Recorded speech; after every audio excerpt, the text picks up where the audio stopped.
Howdy, howdy, folks. Bill here from CoolWildlife.com, and DxO has released a new version of its PureRAW, now called PureRAW 2, with support for the Nikon Z7, I'm happy to announce. This is fast becoming the first piece of my wildlife photography workflow.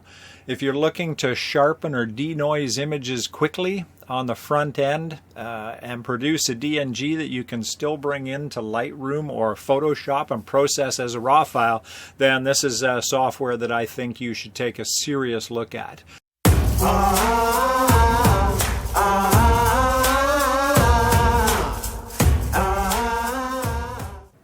I have a favor to ask of you before we get started. If you like this kind of content, please consider subscribing to the channel and give us a like and participate in the discussion. In addition to that, I have two affiliate links that I'm going to put in the description of this video. One is for DxO PureRAW 2 and the other is for the Topaz Lab products. Doesn't cost you anything to use those links, but it does help drive a small commission for the channel. Thanks for your support. In addition to the DxO PureRAW 2 demonstration on how to use that software, I'm also going to spend the extra time to show you my complete wildlife photography post-processing workflow. So we will take the resulting raw image that comes out of DxO PureRAW 2. I'll put it into Adobe Camera Raw. We'll adjust the blacks, whites, shadows, highlights, all of the things that most of you probably already do with your images. And then we'll take that resulting image and put it through Topaz Denoise to totally clean up the noise, put it through Topaz Sharpen to give it a little more sharpening. And then because we're going to crop in quite heavily on this image, we are also going to use Topaz Gigapixel, which will allow us to take this smaller image and come out to this larger rendering that you see here. Let's get started.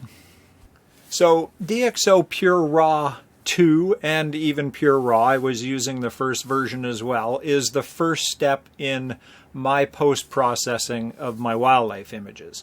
It automatically, at the press of a button, there are no sliders to manage. You simply press a button once you load your image in, and it will denoise the image, performs demosaicing, has tailored optical corrections, and so it knows what camera and what lens took your image, and it makes those optical corrections based on that. And I will show you in a moment where you can go to see if your camera and lenses are supported.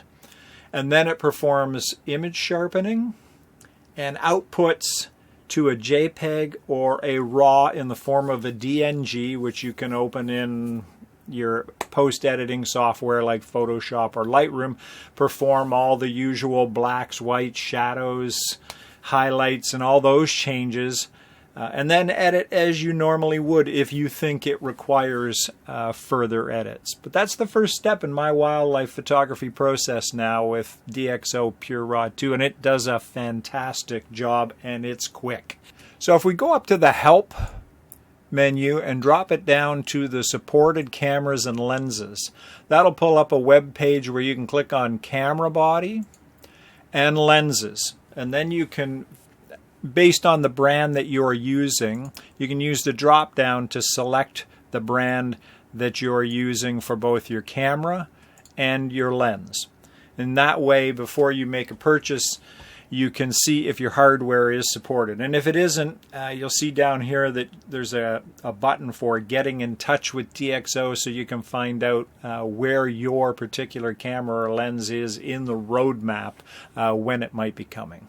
So here we are in the DxO PureRAW 2 interface, and the first step for us is to go and add a photo to the process. So we're going to go click on Add Photo to the Process, and we're going to go find the image that we want. So just go to the folder, click on the NEF file in the case of a Nikon camera, and add that photo. And in it comes.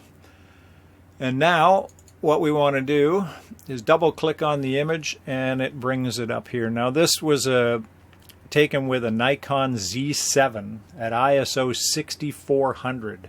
So if you've ever shot with that camera, you know that ISO 6400 is not particularly kind. It's even still dark yet, because this was the sun had not really come up yet. It was quite dark, and I didn't want to push that Z7 past 6400 ISO.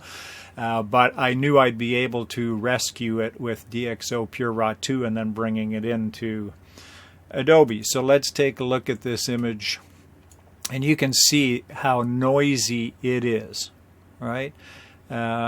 This is where the magic really happens. And so you have the ability to export this right now if you want to out to Adobe Photoshop or Lightroom or another piece of software. That's not what I'm going to do here. I'm going to process it as a JPEG or a DNG.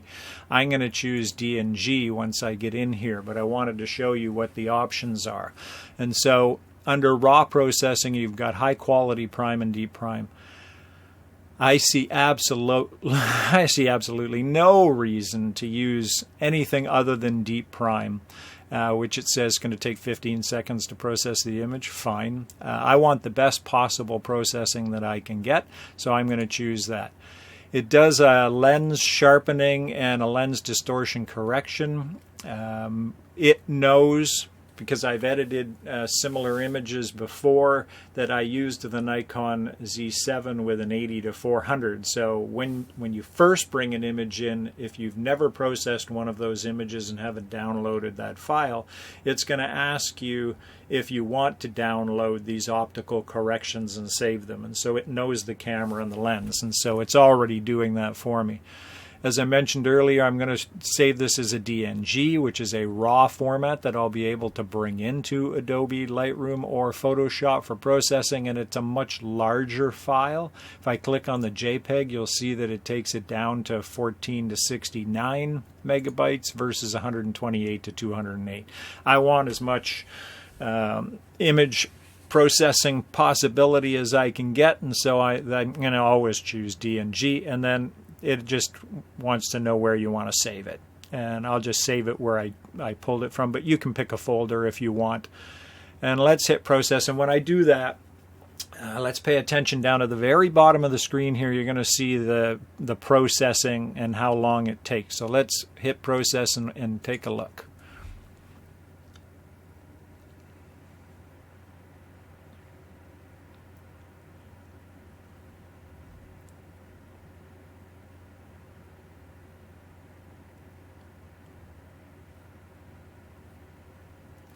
And we are done.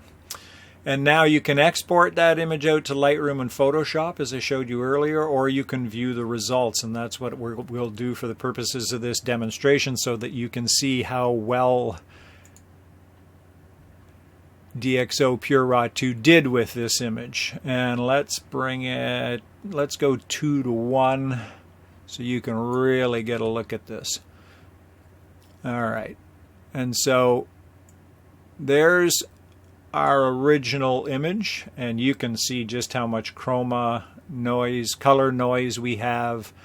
It still requires further editing, obviously. Let's just zing this across, and you can see how it's changing. But it's done a pretty nice job, especially look in the fur there as we go across.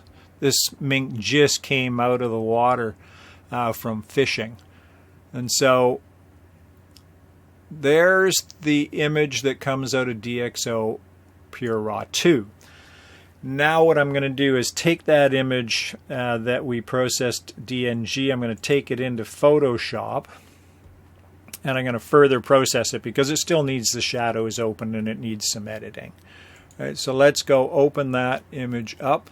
Okay, and here we are. And because this is a DNG file, as you can see up here, DNG, it allows us to do all of the things we would normally do with the NEF file. So we can adjust our blacks, and if I hold down the Alt key on a Windows machine, and I just want a little bit of that black showing, you can see that on the screen there.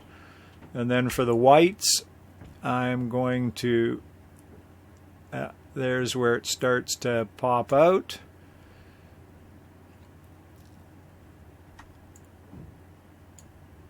And let's just, without that, let's just see. I think it's a little too much on the whites there. And then the shadows, we can open those up so that we start to see some of the note. Okay, there. See how on the left-hand side of the mink it's too dark for me. And so I'm going to start to open up the shadows there. And the highlights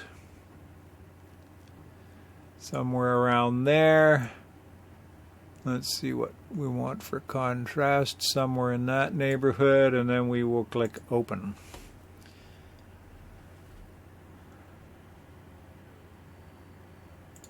This image now starts to look a lot better. We're going to want to crop it. So we'll do that. And we'll use the rule of thirds. Because he's looking a little bit to the right, we're going to position that off to the right. So he's looking in this direction. Okay, so the rule of thirds. We've got intersection points here, here, here, and here. And so the suggestion for rule of thirds is that you place, in this case, the eyes of the mink right on that intersection point there for rule of thirds, if that's what you want. And because he's looking to the right a little bit, I chose to push it over on the left-hand side. And we will click on OK, and there's, let's take that up a little bit. All right, and there's our mink. Now this, I still see just a little bit of noise in here that I don't like, and so we will go into Topaz Denoise.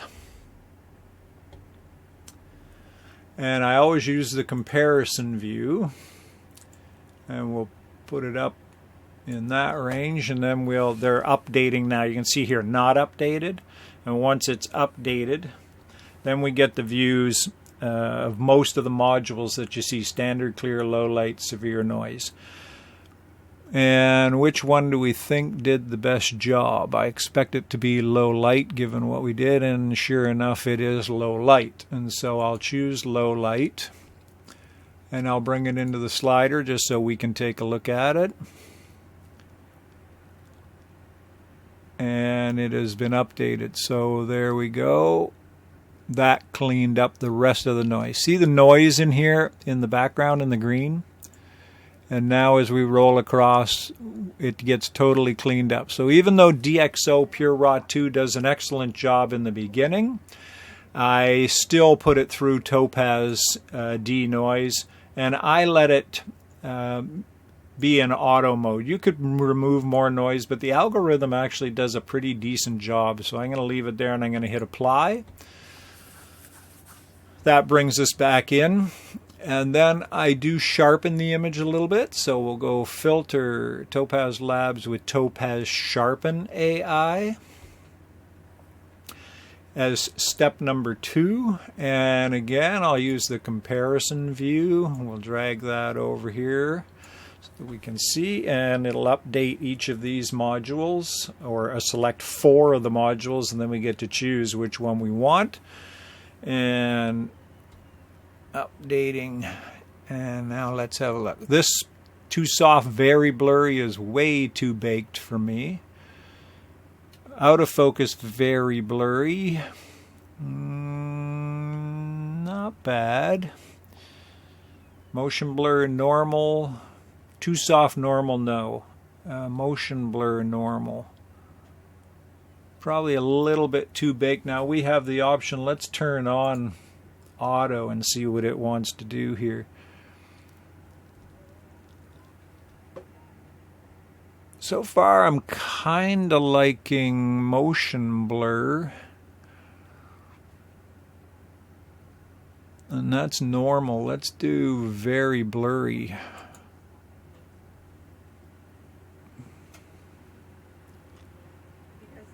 I think that's a little too baked. But we do have the option to take that blur down with a slider. And there we go. I think I'm liking motion blur, very blurry. So let's go back to this view.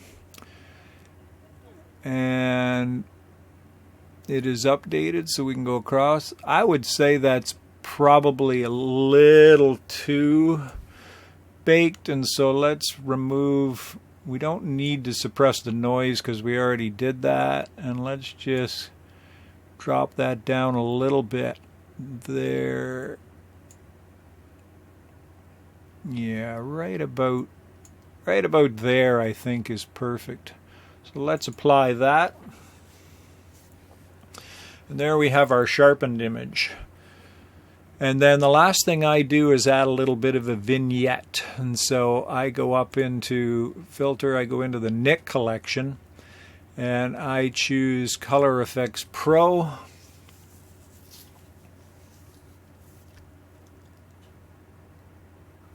And I add a vignette, and it's already set up here from the last one I did, but you can see, let's just turn it on and off for you here. There's the non-vignetted version, and there's the vignetted version, and it just brings the focus into the mink a lot more than otherwise would. I click on OK. We'll watch that image transform with the vignette. And there you have it. We're ready to save that image. The last step in my process, once I have the image the way I want it, is to bring it into Topaz Gigapixel. In this case, you will recall that we cropped in quite heavily on this image. So out of 45 megapixels that we started with, we came down in here somewhere, and we maybe have 10 megapixel image now. And so what I do is bring it into Topaz Gigapixel so that I can enlarge it. And so let's go find our image, and it's this one. And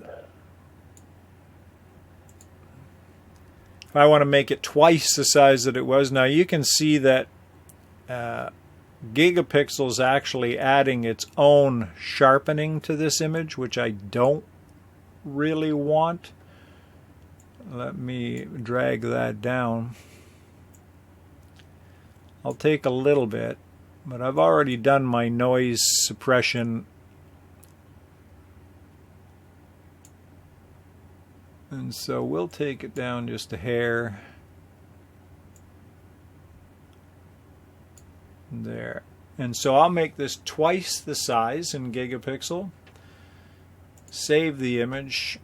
And we'll save it as a 16-bit TIFF, and we'll save it in the same folder. And let's see how quickly Gigapixel gets through. It's already done processing this image. And there you have it.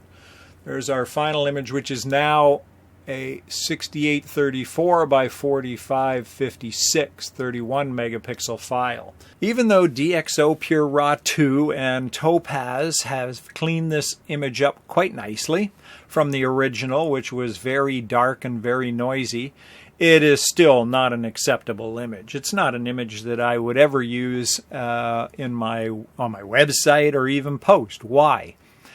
I do not like this white band coming across here. I don't like this stick coming up through here. I don't like these branches in the background here. And we've got a bright piece here that's taking away from the view of the mink. I think you'll agree when you look at this image, the first place you go, and this is the first place that your viewer's eye goes, is to the brightest part of the image, and that's this line right here. But what if we were to crop this image in tighter and remove some of the distractions? And this video is already getting quite long, so I'm going to show you the resulting image when we crop in and remove some of the distractions. And there's what we end up with when we come in tighter. And so you can see how much this image has changed from the image that we started with, which looks something like this. So I think you would agree that we've made a drastic improvement on what we started with to where we ended up. A drastic transformation, don't you think? Thanks for joining me today, and I hope you enjoyed this workflow video and it helps you out processing your own images.